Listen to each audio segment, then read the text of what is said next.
Hey, this is Mick Jones of Foreigner, and you're listening to Pantheon Podcast.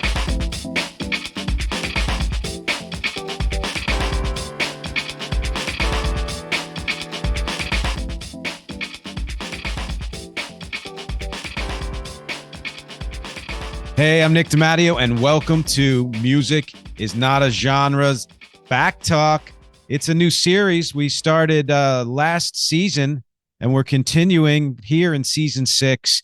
Still kind of feeling out what it all means, but generally BackTalk is me and some other esteemed guest talking at length about a music subject.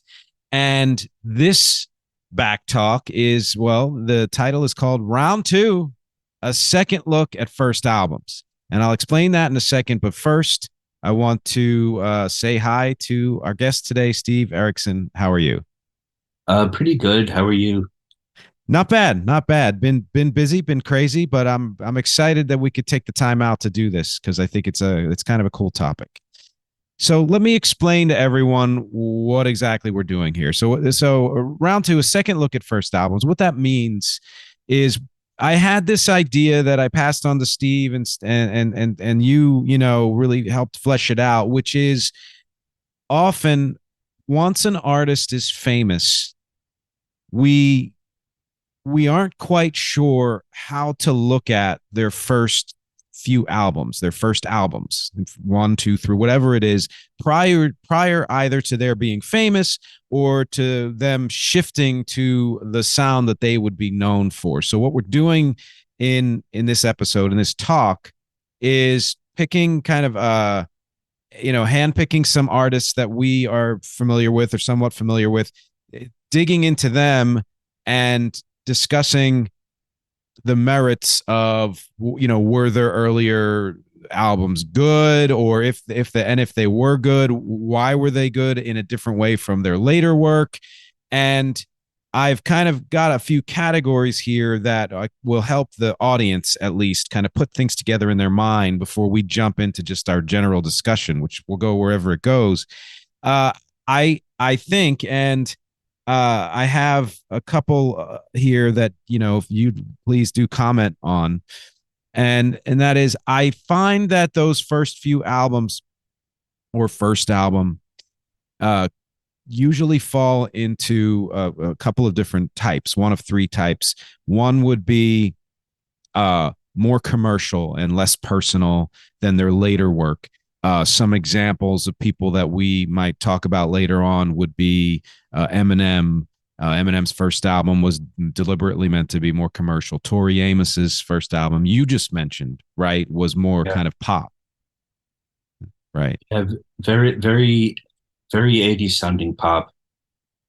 I also would put in there, it's someone I'm more familiar with, which is Matthew Sweet. His first, I think, 3 albums sounded very developmental to me. They sounded like an artist trying to figure out what they wanted to do with the talent they had and really not being sure. And fortunately, having the backing of, the support of a record company, which at the time was not an unusual thing, became much, more unusual after that.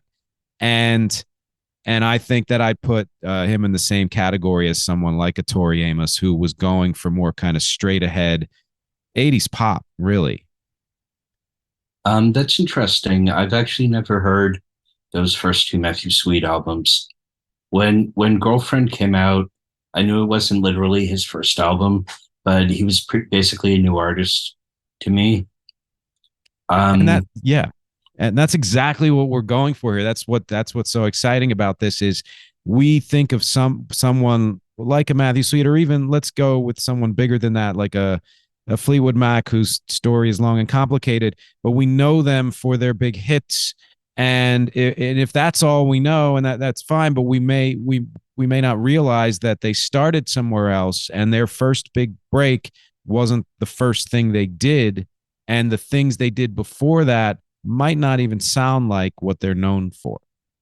yeah, the one funny thing about Fleetwood Mac, their first album is called Peter Green's Fleetwood Mac. I think that's because they released 2 self-titled albums, but that really shows the difference between them. The second self-titled album was the first one where Buckingham and Nix joined, and it doesn't sound anything remotely similar. I remember that I listened to their catalog a couple of years ago, and I had known they kind of started somewhere else, but didn't really know where. And I didn't know the history of Buckingham Nicks and all of that. And then, you know, that first album is it's just it's like heavily blues rock is really Yeah. all it is. Yeah. Very Peter Green, I guess you could say. Yeah, that's where they started out. And then when Peter Green and Jeremy Spencer both left pretty quickly, and Bob Welch and Christine McVie joined and kind of became the dominating voices around 1971, the run up to Buckingham and Nix joining. Those albums actually rock a lot harder than people who've only heard rumors would ever think Fleetwood Mac could. They're not quite as blues oriented, but they really have a punch that you wouldn't expect if "Go Your Own Way" and "Dreams" are the only Fleetwood Mac songs you've heard. And that's something that's always fascinated me, understanding that where an artist ended up, it might have some elements of where they began, but then you might go back and listen to their first albums and be like, that doesn't sound like them at all. And I think at that time in history, there were a lot of bands whose impetus for starting, out was really the blues rock milieu. I mean, you had Fleetwood Mac, you had Jethro Tull before they were progressive were basically just blues rock. Black Sabbath before they recorded anything, but prior to that were a blues rock band, and ones that went on to more well-known blues rock stuff like Led Zeppelin and all of that. So much of that was happening at the time, and then each one's decided, well, no, we like that, but we're going to turn it into something else, and that's how they kind of got their individual sounds. Yeah, I mean, even the early Fleetwood Mac, the Beatles cited Albatross, which is an instrumental off their first album, as an influence on Abbey Road. So even in 1968, people were already listening intently to Fleetwood Mac. But yeah, the first two albums are basically blues rock, and you barely hear any trace of that in their late 70s and early 80s music. Yeah, and I guess I'll ask, just this is, I mean, this can only really be opinion in my estimation, but knowing what you know about their, just as an example, the early Fleetwood Mac albums, do you find that they're worthy of a listen on their own, or as much as their later work, or in any context? Absolutely. I I haven't listened to the very early ones very much. I don't think I've listened to them enough to really be able to judge them. I but I have the box set 1969 to 1974, and there's one album there that I think is as good as Rumors and Tusk. I think it's called Heroes Are Hard to Find. Um, it's there are maybe two or three albums there that I think are like close to greatness. Um, they released so much music during that period that I have a hard time remembering which specific albums. Uh, but that yeah, they got there pretty quickly. I mean, Peter Green had a really distinctive sound as a guitar player, and that uh, his solo album "End of the Road," which I think he recorded in 1970, right after he quit, is quite good. Um, I've yeah, heard that. Yeah. but again, if for people who've never heard, I don't know if there's a good compilation of the late 60s and early 70s Fleetwood Mac. Obviously, I'm not going to recommend a box set, but there's some great music in there. Yeah, yeah, I would agree, and I think we'll find that for a lot of artists that we're talking about today is that they're worth a re-listen, they're worth a revisit. Uh, this second, and I'm only throwing these out because they're good points of interest and or places to jump from. This second idea that I have of what type of album some artists' first albums or second albums could be is so that first we kind of got on our tangent, but we were talking about albums that were deliberately more commercial. Well, what about albums that were deliberately less commercial? Let's think of bands, artists who were maybe not didn't think that they really had any legs on their career, and they were like, well, I'm just doing this because I want to do this. I'm exploring and experimenting and kind of messing around, and if it happens it happens, if it doesn't it doesn't, but I'm doing the thing that is kind of is the most fun for me, and really almost deliberately not trying not to be commercial but trying to be more experimental. And the to the two that came to mind here, uh, of ones I know, and I know there are dozens more, hundreds more, would be a band that we will be talking about at more length, which is Pink Floyd. And the idea of how you describe their first couple of albums, and especially what you said about The Saucer Full of Secrets, reminded me of how I felt when I listened through to Beck's catalog and the two indie albums that he put out before Mellow Gold, which are not easy to listen through. And I think that's deliberate. It's as if he was trying to be obtuse. He was trying to be, ridiculous and experimental and kind of let the sand fly everywhere in the sandbox before deciding or landing on ideas that he would then carry through more cogently through the rest of his career, in a similar way to how there was a flightiness and different elements, but kind of a pastiche of the way that Syd Barrett's Pink Floyd put music together that would then later on cohere into a more signature sound of theirs. Yeah.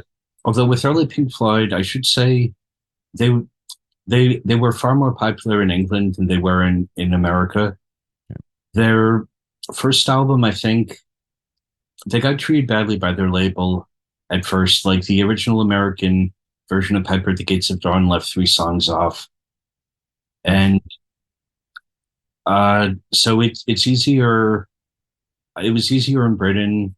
I think there's also just often a tendency for British bands to be more popular in Britain for obvious reasons.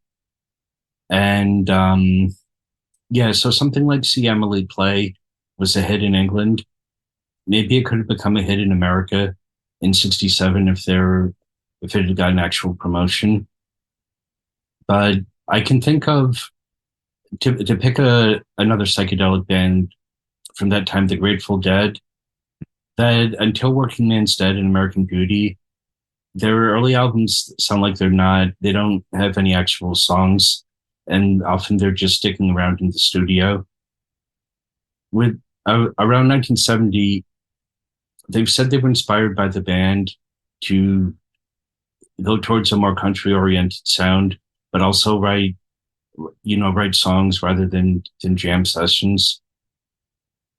There, I think, and again, that seems like that was a trend in sort of the mid late 66, 67, moving on, was that kind of influence of the San Francisco scene and psychedelics to be, almost ridiculously experimental in a deliberate way. That's not even meant as a judgment, just how wild and out there can we get. And when I interviewed the guy who wrote the book on the Mamas and the Papas, and in that book they were talking about Monterey Pop and all of that, the difficulty John Phillips and his people had of trying to figure out which bands from that scene would be worth putting up on a festival stage when there was a lot of local popularity because of the scene, but the music itself was just so unformed and experimental that it would be difficult for to get across in a larger venue or to a larger audience. And that sort of seems like what's happened with, with bands we're talking about here, is that idea of, well, they again doing things that moved them, but then at some point they realized, for one reason or another, whether it was because they wanted a longer career or they were getting bored of not having, something cohesive, to shift into, like you said, Working Man's Dead, more coherent songs. Or you mentioned a song on the Saucer Full of Secrets that I listened through a little bit, which was, I think it was like 11 or 12 minutes of, and you said it was kind of just like album filler. Yeah. I mean, that song in particular really has the 60s, like, let's get stoned and jam for 10 minutes quality. And reading about it, the reason the song exists is that they needed to fill out the album, and they didn't have 3-minute songs. So they had to come up with, a 10-minute one. This on the Stooges' first album, "We Will Fall," which sounds nothing like any other song they released, came about the same way. Oh, That's 9 minutes long, and the reason it's so long is that they only had about 20 minutes worth of songs and needed to pad out. But I would also point to some kind of contemporary indie artists like Eve Toomer, who I think is one of the most exciting rock musicians out now, or US Girls. Toomer started off making vaporwave under a different name around 2010. Then he made sort of experimental electronic music. One of his biggest songs on I should say, they're non-binary. One of their biggest songs on Spotify is an ambient instrumental, which is nothing like the music they're doing now.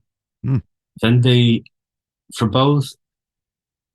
signed to a larger label, Warp Records, and you can tell that they were trying to reach a bigger audience. Their past 3 projects they've done have been very glam influenced, with a lot of Bowie and Prince. But even on the first album for Warp, there's a song which is like this, how to describe it, like, it sounds like a harrowing cry of pain. Toomer themselves says they find the song terrifying to listen to. wow. That's incredible. I love that you bring up that there are contemporary artists who are doing the same thing. And in a way, I think I mean, it's happened throughout history, but I think there was a period in history, in particular the 90s and the early kind of mid 2000s, where record companies started, clamping down on who they would accept as artists, and artist development deals kind of disappeared. And so an artist had to kind of come out of the gate with something that made sense to the label and to a larger audience. But then when the internet age started to creep up, and you have people recording anything and everything they want, everywhere they want, and in any way, you're getting back to a point where people can have the freedom to be more experimental and not decide right away what it is they want to do with those experiments. Well, I think also there's a much different attitude about genre. For instance, I think there are artists who are probably enthusiastic about all the music they're making at various points of their career, but you couldn't say, for instance, with Ministry, Al Jorgensen couldn't say, I like synth pop and industrial metal equally. I want to play both of them. By the time Ministry switched to being an industrial band in the late 80s, around that time, he kept saying he hated his first album. And I've heard that may not actually be true. But or for instance, bands who are rooted in hair metal, like Pantera and Alice in Chains. Alice in Chains never actually recorded beyond the demo stage of that period, but Pantera released 4 albums on their own label as a hair metal band. And then when they signed, they're like, "We're the Cowboys from Hell." They completely changed their image. And I think there's probably, like, if the first album had been a hit, they never would have gotten heavier, But at the same time, you couldn't say in the 90s, if you were a metal band, "Oh, I love I love Slayer and Bon Jovi equally. Wow. Yeah. Those are great examples. The Alice in Chains and Pantera doing hair metal at a time when they saw the industry shifting, and like you said, they didn't have huge hits out of anything they had done prior to that, so they made the shift, but which we know is fine, and we've seen artists do that.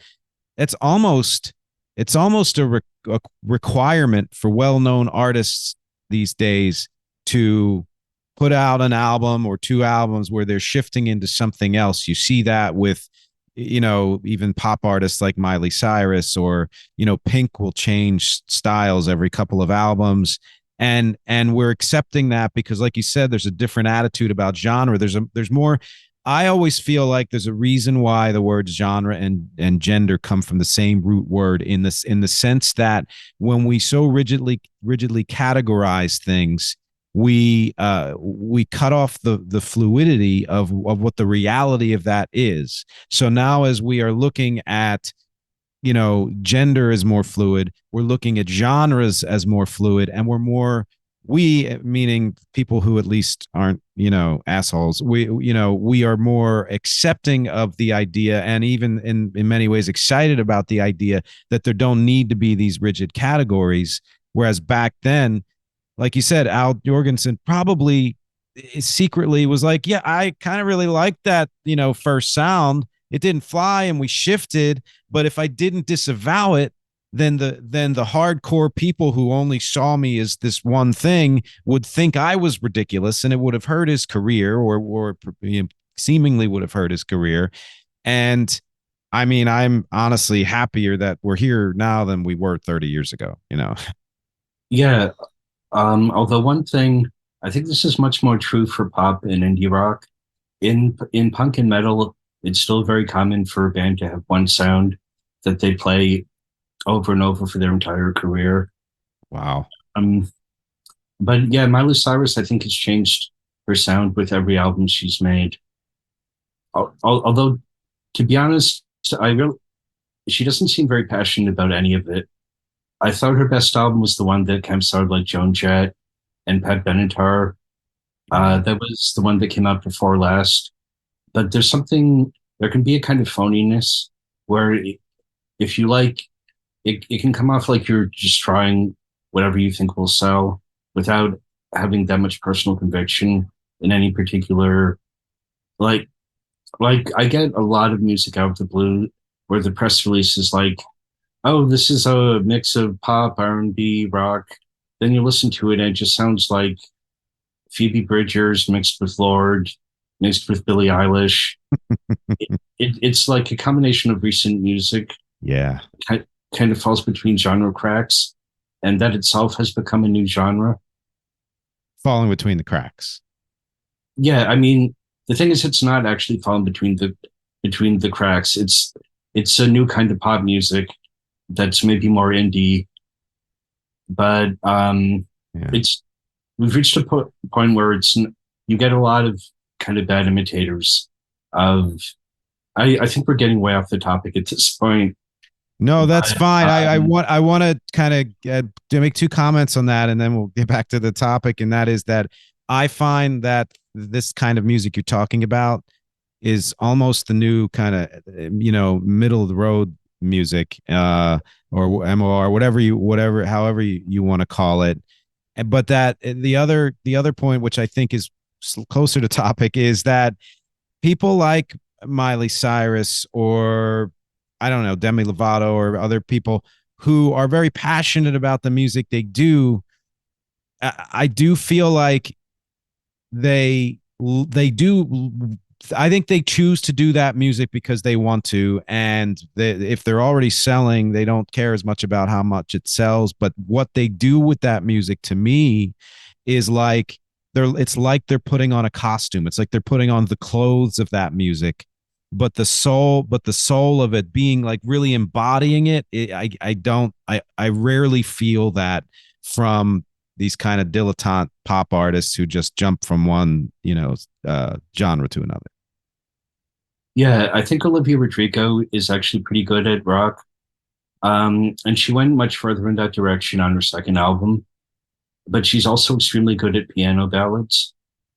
Uh, but for instance, I think she's far more convincing as a rocker than Demi Lovato is. I agree. And I feel it more. And listen, I think Demi Lovato's voice is one of the strongest voices in pop, and has been for a while. But that's a different, different distinction than where does the music come from. And I'm always slightly skeptical about new artists who are trying on old sounds, because even though there's a part of me that feels excited, like, oh, that sound's coming back, it's something I used to like, I'm wary that they're doing it in a way that doesn't feel organic. And I will agree that much of what I've heard from Olivia Rodrigo sounds organic.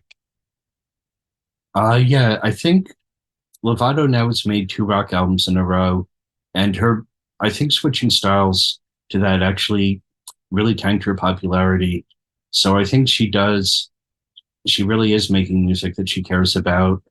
My problems with those albums are more about overproduction. Mm. And although she has a great voice, it's maybe suited better to softer music. Or like her ballad Sober is the best thing I've heard by her. It's very stripped down. She's not competing with loud guitars. I think I remember that from that album. Yeah, that's a whole other topic as to what fits an artist best. I think I just want to say one more thing about this, that to me, and I brought this artist up before, but the kind of British counterpart of Olivia Rodrigo for me has been Bia Badubi, in that she started more pop and moved into kind of a rock sound or in a grungier sound and all of that. And I, for the most part, do not find her songs overproduced. I find that she seems to live in the music that she's doing, and in a similar way to Rodrigo. Yeah, I've liked what I've heard by her, but I've only heard maybe three or four songs, so I can't really offer a particularly informed opinion on her. Yeah, and I haven't heard everything, but I've heard the last couple of I think an album and an EP, I want to say, and yeah, I was pretty impressed.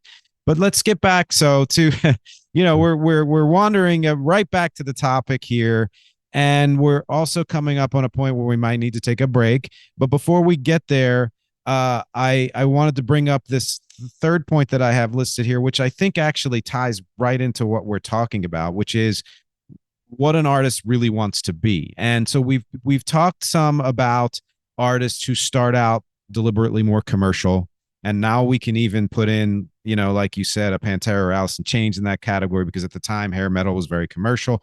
We talk about artists who are less commercial, like the Grateful Dead and all the psychedelic bands, and Pink Floyd and Beck, and there's another category that I think is almost more mysterious to me, because the first two you can kind of understand, which is artists who are already self-actualizing from the very beginning. They have a very clear sense of what they want to do. They might not fully be there yet. They're going to, develop into something that's more fully realized. But from the beginning, there have been artists who just knew, this is what I want to do with music. This is where I want to go. I may add a few things here and there later on as I develop.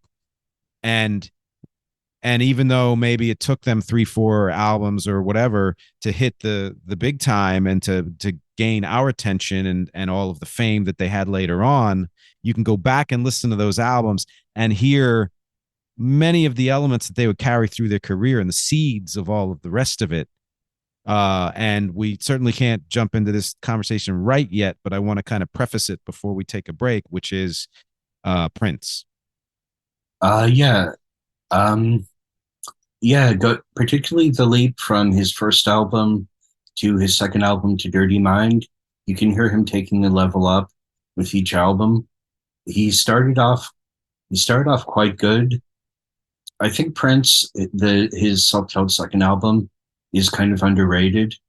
It's kind of lived in the shadow of his 80s work, but I think to me it's as good as Controversy or like Parade or Love Sexy, which I don't think are his best albums, but even his first album, For You, has a number of songs that I'd put on a Prince Deep Cuts playlist.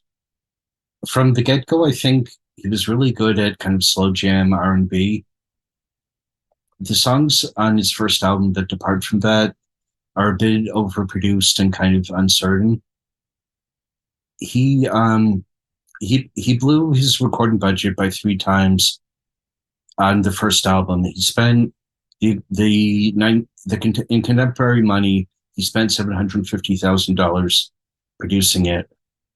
So that was the first time he'd been in the studio beyond making very cursory demos. Mm-hmm. He was 19 at the time, and all of a sudden he had hundreds of thousands of dollars to play with, and he was the producer as well.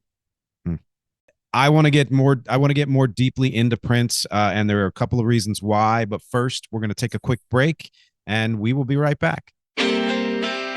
Hey, so I was going to do the usual and just list all of the links that I'd love for you to check out, but I realized that everything you need to know and everywhere you need to go is at nickdimatteo.com. That really is the hub. I list all the links in every episode just in case, but nickdimatteo.com is where I put everything that I do. If you want to know more about this podcast, whether it's the audio version or the YouTube version at youtube.com/@musicisnotagenre or wherever else the podcast shows up, or if you want to support the podcast at patreon.com/musicisnotagenre, just go to nickdimatteo.com. It's all there.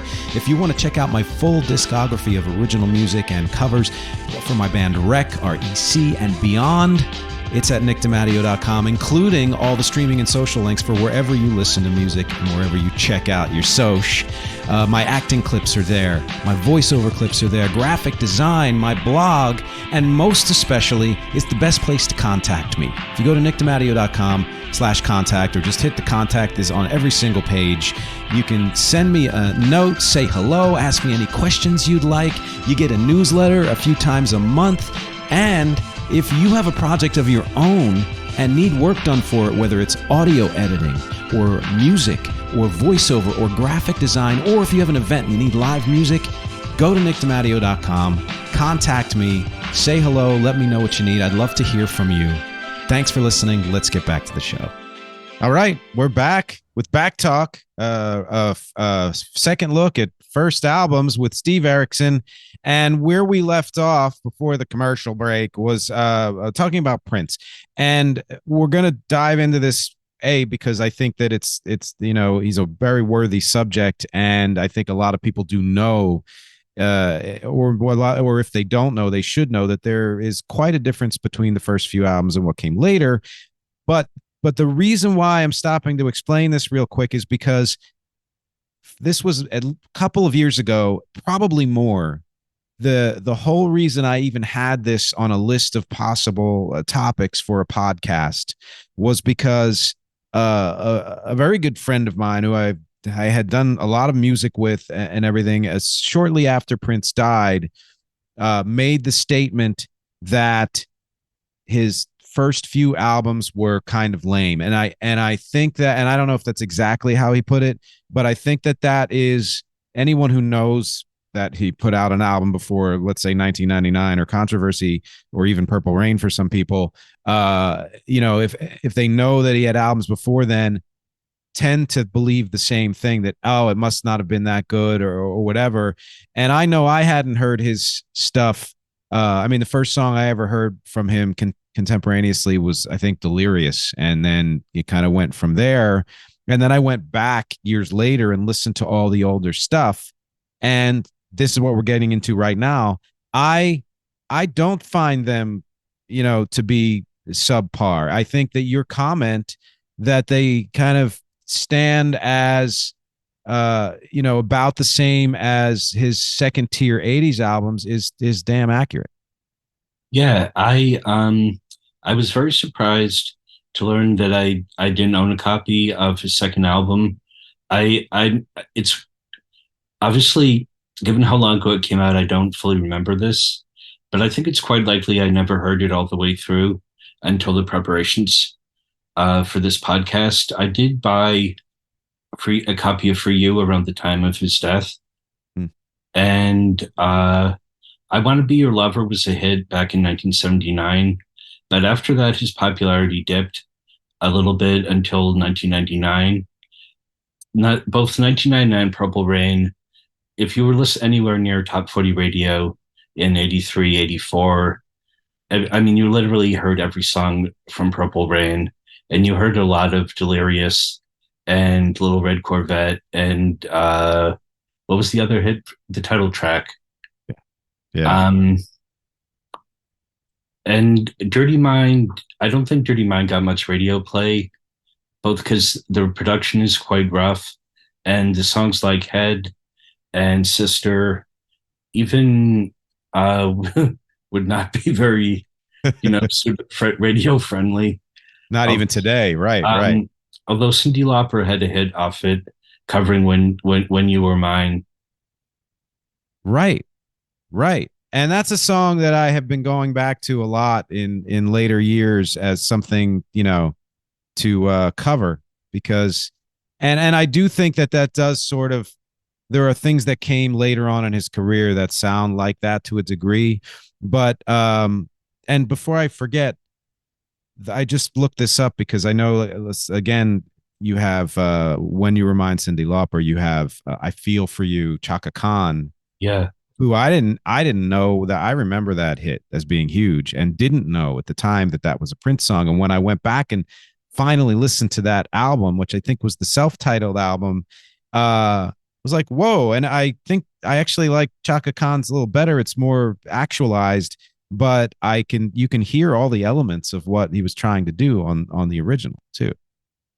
Yeah. I knew at the time that Prince had written it, but he wrote so many songs and other artists had hits with him that the thing about Chaka Khan's version, it's also kind of at the intersection of, pop, R&B, very old school hip hop. Yeah. So you get Stevie Wonder playing on it and Grandmaster Melly Mel rapping on it. Right.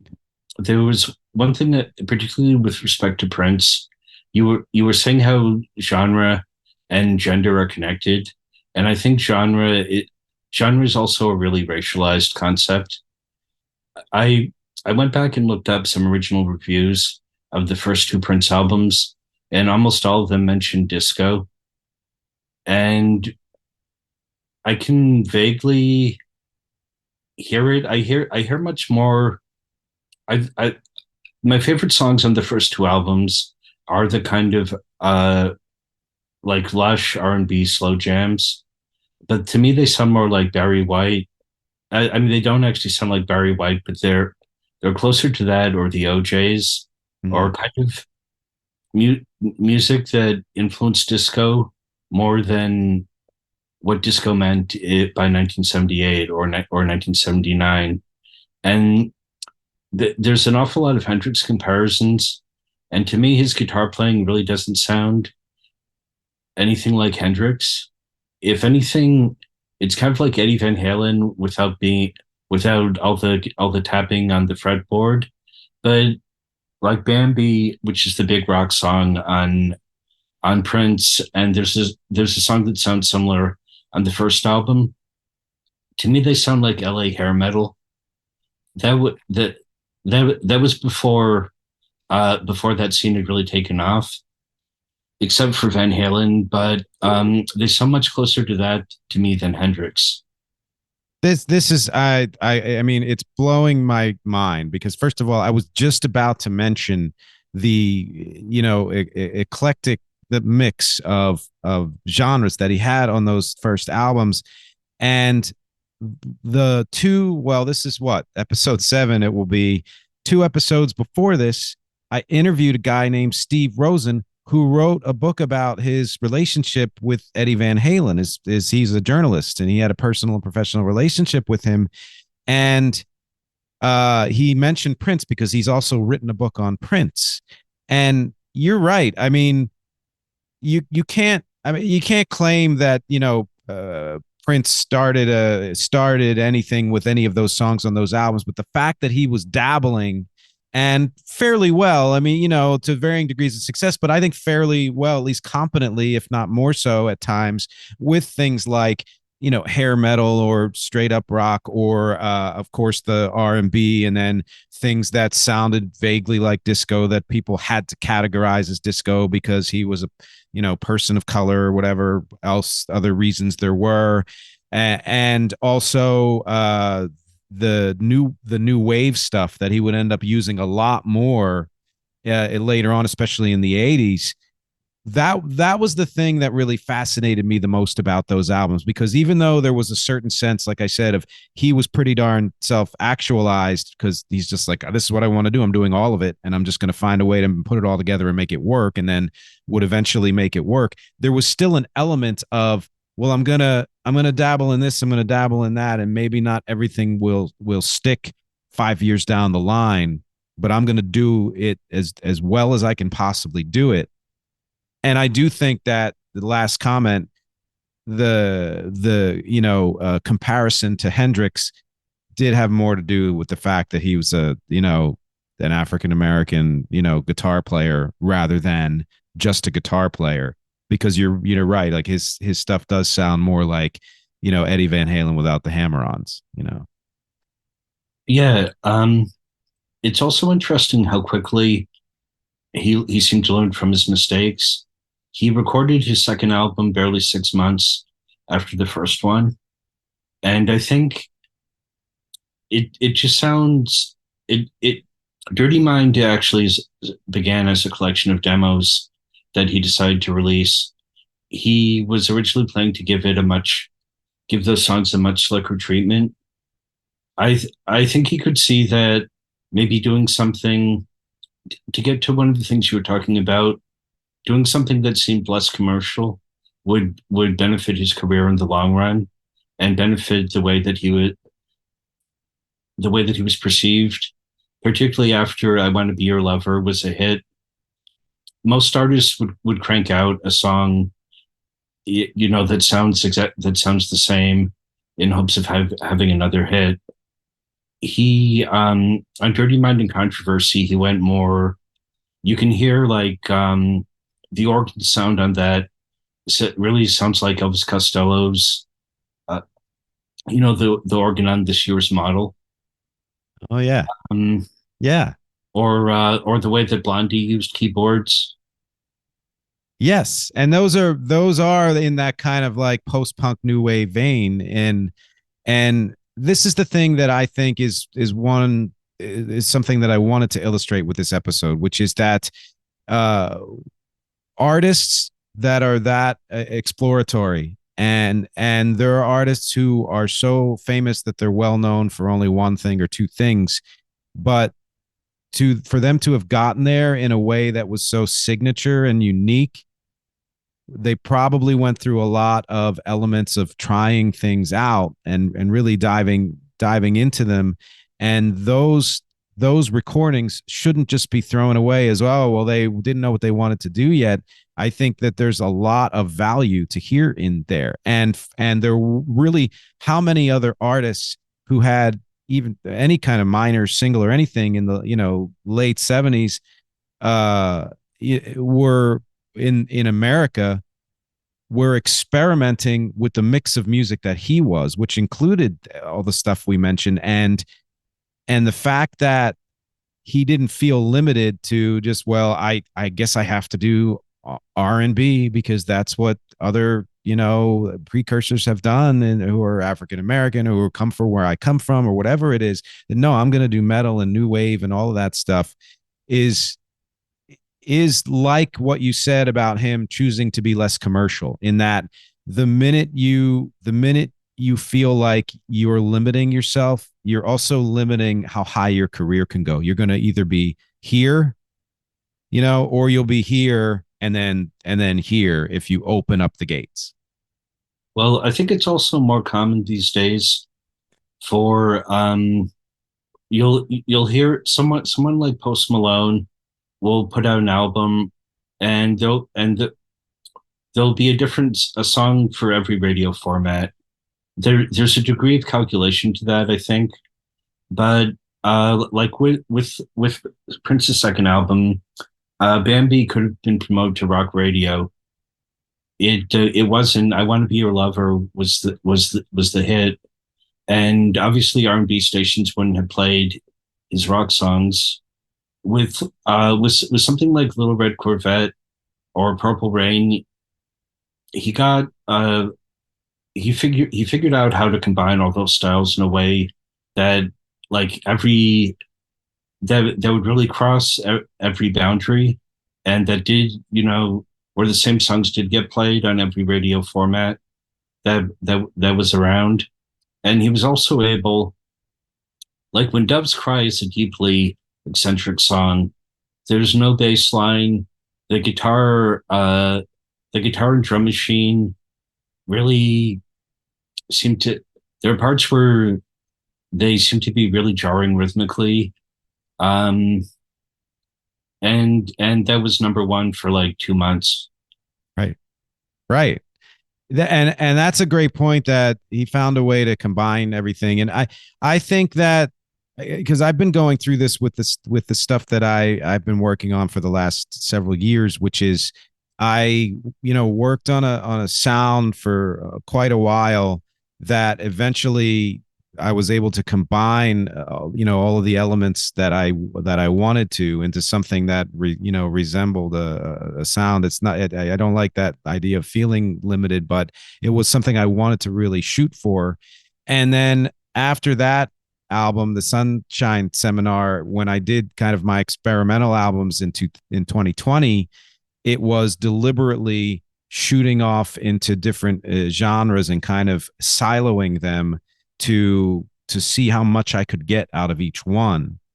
And now this next album I'm working on is going to be both of those things. It's going to be kind of a pick of, well, here are some genres that are clearly distinct, but then here are songs where all of that comes together. And that to me is that's where I like, my favorite artists are ones who can do all of that. They can shift off into some pure genre experimentation, or do it really well, and then go back to the sound that they've created where they've combined all of those things.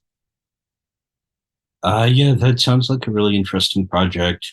I'm doing an album now where I'm really trying to writing it now, where I'm really trying to challenge myself by not writing in major or minor keys and not using 4/4. Wow. It's like theoretically, I don't think any of the music actually sounds like prog rock, but the idea of trying to avoid, uh, it might sound like something like Tubular Bells, if that counts as prog rock. The actual sounds are more influenced by like uh, gamelan music, which is it's music from Java that's made on like two metal percussion. Mm. There's a lot of bells, but the idea was that I felt like I got bored writing songs in 4/4 in minor keys, and I used every chord progression you possibly can. So if you write in like a song in 5/4 in the Hungarian minor scale, you have to come up with something you haven't done before. Yes. I love that. I think, and that kind of, and I'm looking forward to hearing that very much so. Being half Hungarian, I appreciate using the scale. But that kind of gets me to a quick tangent before we get to another artist, which is that idea of deliberately challenging yourself, the way we talk about the way Prince did, and I would even argue the way a band like Grateful Dead did, where they were like, well, we've learned how to jam for no reason other than jamming. Let's try to turn this into something cohesive. You mentioned briefly in some notes that you had sent to me about how Eminem's first album is so different from what came after it, and I had never heard it. When I did the episode, I guess I was listening to whatever was on streaming, and it's not on streaming. I think there's one song on Spotify from that album, and I finally listened through to the whole thing, and it's so interesting because the flow he has and the way he uses words is very similar, but the what he's saying is not is different. It's more, geared toward pop and the kind of hip hop that was happening in the mid 90s, and his voice isn't quite as aggressive as it would end up becoming. And I feel like there was a sense after that that was similar to Prince's, or to what we're talking about, us challenging ourselves as artists. And that is that if I don't try to take this to the next level, I'm going to be pigeonholed as only being able to do this. And deliberately shifting away from that is what, ended up bringing him and others to greater heights than they could have if they just stayed where they were. Well, in Eminem's case, I think the change in sound had more to do with he was desperately poor at the time that he made that album, and it flopped. There were only 1,000 copies pressed for an album in 1966. It only came out on vinyl and cassette. It was released by a label that was an offshoot of the studio where he recorded it, and he attempted suicide about a year after it came out. Wow. And it's commercial failure. He like absolutely had to make a success as a rapper just to make a living, and that album went nowhere. So I think he came up with the Slim Shady persona out of kind of out of desperation, but he also made music under the guise of really dark humor. He started making music that was more personal, or where he would, even on My Name Is, he says some really grim things about his parents. He makes a joke out of it, but if you, particularly on the album version, where he says he dreams about slitting his dad's throat. But Yeah. I mean, paradoxically, a lot of people find that they can express themselves more personally through a persona. I think that's what he found. I get that. I think that there's a freedom to, feeling like, quote unquote, you aren't in the spotlight, but that you are hiding behind this mask that allows you to then, well, I can say whatever I want now, or go wherever I want. I think there are some.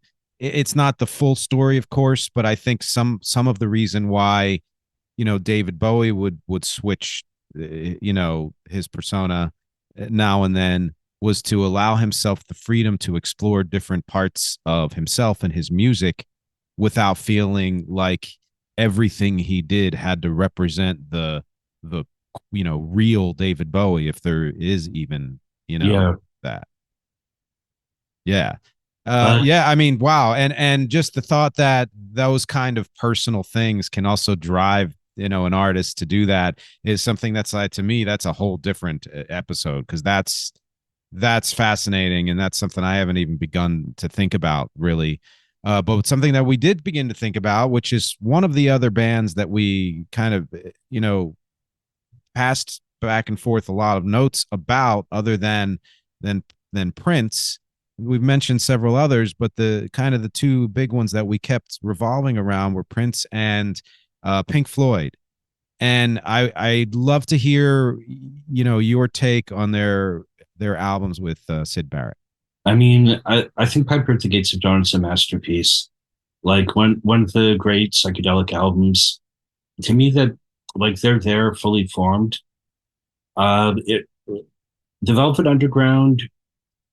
The Velvet Underground's first album came out around the same time, and I think Pink Floyd said they were, even before they could hear the Velvet Underground, they read about them playing with films projected behind them, that they thought of themselves as kind of part of this larger art project, and that was a big inspiration. The thing with Pink Floyd, Hyper at the Gates of Dawn is so tied to Sid Barrett, with him being the singer, guitarist, and main songwriter, that when he started becoming schizophrenic even while in the middle of recording that album, and he plays on the second album, but he only writes and sings one song, Jug Band Blues, which is really, it's a song about going insane, basically, and it sounds sonically it um it matches that with a brass band that's playing in the wrong key, and but part of what I find interesting about his voice on Piper is that there's a kind of a lot, especially in Britain, a lot of psychedelia was very whimsical.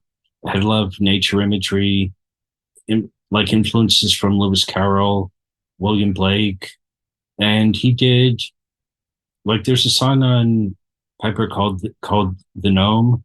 There there's a song about his cat, but there's also a kind of sinister quality to pretty much the entire album. Sinister. I like that. What I found interesting, and I'm gonna, full disclosure, I've never been a huge Pink Floyd fan. I've appreciated their music. There's music from my childhood that I really will always cherish, but they're not a band who I just put an album on and I get lost in. It's just not a connection. But when I listen through, all of their catalog, I guess it's kind of ironic. That first album, I was like, oh my God, I love this. And even though you do hear elements of what they would become in that album, like you said, a lot of it's already there. It's the quality of it is more whimsical, and there's something different about it to where I feel like the bands that were influenced by Piper, let's say that era, Sid Barrett, are completely different from the bands who were influenced by 70s Pink Floyd and may not even get along, frankly, and musically speaking, at least. You have bands that had that more kind of whimsy and experimentation, especially I think of bands in the 90s.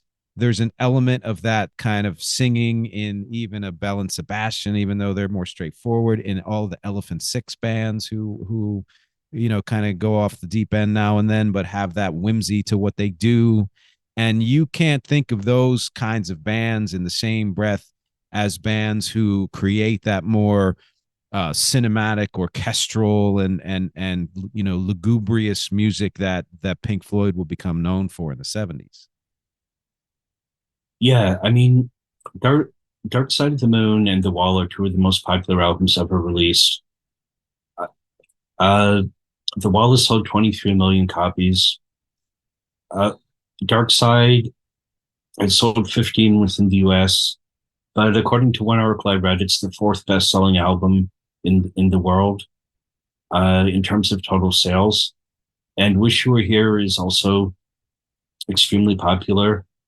But that version of the band, if you listen to the music they made for about 1968 to 72, I like metal quite a bit.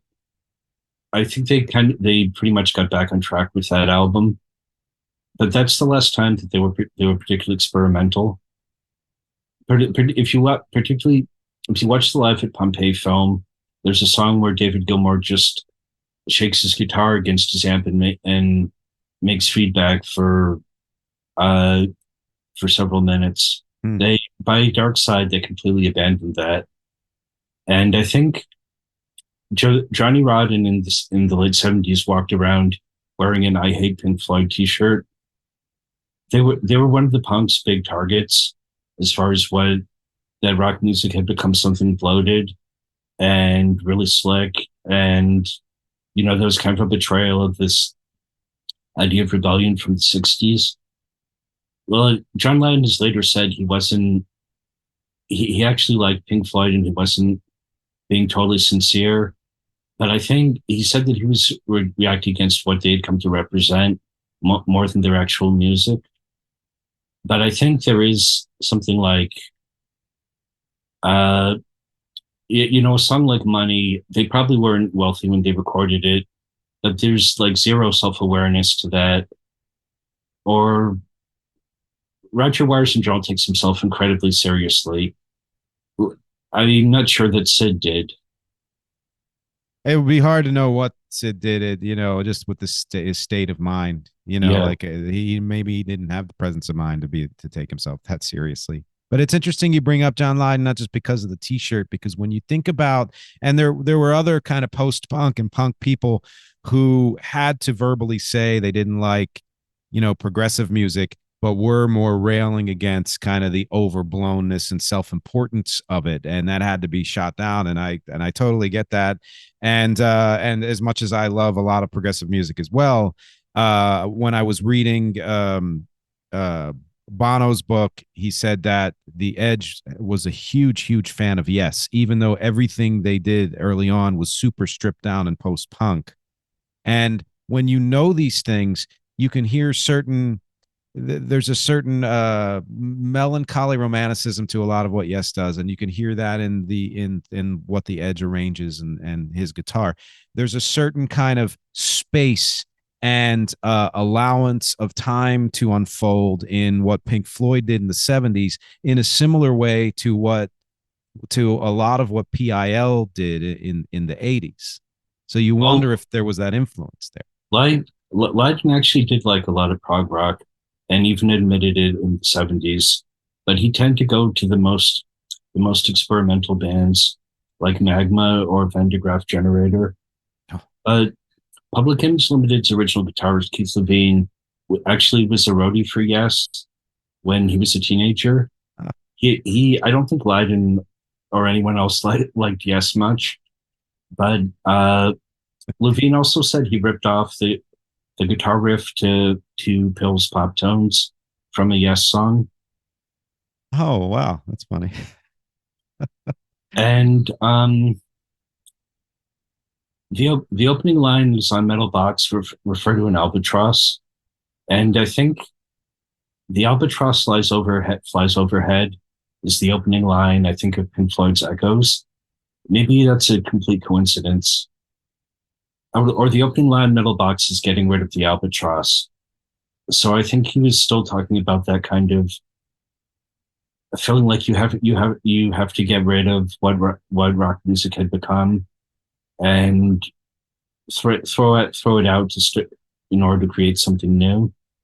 It may be a complete coincidence, but I don't know. I think if you're saying that he actually secretly liked some of what Pink Floyd did, I think he might have been aware of that, and whether it was conscious or not, it seeped into his influence, and it was like a commentary on it. Yeah, I think also, even in mid-70s Pink Floyd, I can hear that they were probably listening to bands like Tangerine Dream and Kraftwerk. Wish You Were Here was my favorite Pink Floyd album from the 70s. I think that's as good as Piper at the Gates of Dawn. And on Shine On Crazy Diamond is more kind of, I guess, radio friendly, but there's still a degree of like long electronic passages. There's a kind of, it's much smoother, but there's still a kind of, if you listen to something like Interstellar Overdrive, yeah, it kind of sounds like a recording of a bad trip. And that emotion is kind of present in later Pink Floyd quite a bit, even though the sonics they were a lot darker than say Yes or Jethro Tull or the bands who would have been seen as their peers. For sure. Yeah. So I mean, and I think one of the things that this all illustrates is that we're poking holes in the idea that that genres are so pure, which, I mean, that's what this whole show is about, and we've talked about this before, but also that even a single artist, it has such a pureness of what they do, and that hopefully what this episode has done is to illustrate that if you go back far enough into an artist's career, you're going to, I think you'll appreciate what they did then, but also understand way better what came after and how they got to where they did, and that what we think of as this homogenous sound that they created came from so many different places. Yeah, that's definitely true. I think because of the fashions of the time, a lot of artists had to deny some of their roots, like we were talking about with Lydon, like in Pink Floyd, but but at the same time, kind of publicly rebelling against them. Maybe that I think that was productive at the time. I'm curious about music of the future. I think it's possible that to progress, we're going to get to something that's more uh, restricted to one sound, because of what I was saying before about there's a lot of music that pretends to be really open minded, but it's actually just combining the most kind of commercial. At Post Malone is a great example of this, where he's mixing pop, rock, R&B, hip hop. But I I really get the feeling a lot of this is opportunistic, and that if he would probably be making much different music if he had complete control over it. Interesting. That last part I didn't think of, but I will say I go in to artists albums that are touted as being that eclectic with a lot of hope, because I'm looking for that in many ways. Even though I like albums that stick to one sound as well, and I was disappointed in Post Malone's album. I mean, there were a couple of songs where I was like, oh yeah, I like that, and it comes together. But I did feel, again, like we were talking about some of the other pop artists, that there was a bit of a hollowness inside. Yeah, I mean, it seems like the next stage of music is probably going to be a rebellion against the present. And if the present is you should like everything, there's a kind of to play devil's advocate, there's a kind of consumerist edge to that, where particularly in the media, you barely read negative reviews, especially of hugely popular artists. There's an attitude like it would be bullying to say a Taylor Swift album is mediocre in the New York Times or the Guardian. And I think we're going to see we might see a turn towards sticking to one genre, or another dimension of, like, I don't know, though the next big thing will be people who like Taylor Swift walking around wearing "I hate Taylor Swift" t-shirts, and uh Yeah, yeah. That's a great point. And I think, again, this is maybe the third thing you brought up that sounds like an entirely, a different episode. We could spend an hour on a subject like that. But we're coming up on time here, and I feel like we've covered a lot of what we wanted to. Were there any final thoughts that you wanted to share? well, I would really encourage people, if they've only really heard like the Dark Side, the Wall era, Pink Floyd, I would recommend Piper at the Gates of Dawn, the compilation Relics, which is tracks from their first three albums and some singles from the '60s. That's a really good overview of that period. And then there's a more extensive compilation. I think it's called Creation 1962 to 1972, which is two CDs. That's a really good overview of their singles, BBC sessions. It's all rarities from that period, or at least non-album cuts. That sounds incredible.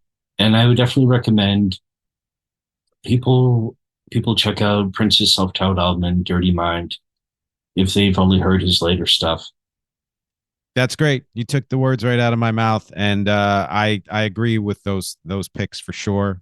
And I think in general, if there's an artist you like or really well, try to explore beyond the what was just popular.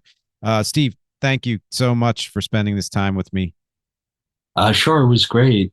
This is my third appearance on the podcast. Yeah, I think other than my dad, you're the winner here. My dad and my wife. So you're like family already. Yeah, and I'm sure there will be more because these conversations are excellent. Yes, thanks again to Steve Erickson for joining me here. For those of you who like this topic, I'm doing a small bonus episode with a little more behind the scenes of some of my thoughts on how I put together this subject in particular. These bonus episodes are short but pretty valuable, and you can find them at patreon.com/musicisnotagenre.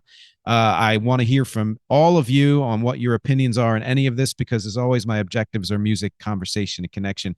Thank you for watching. Thank you for listening. And I will talk to you next week.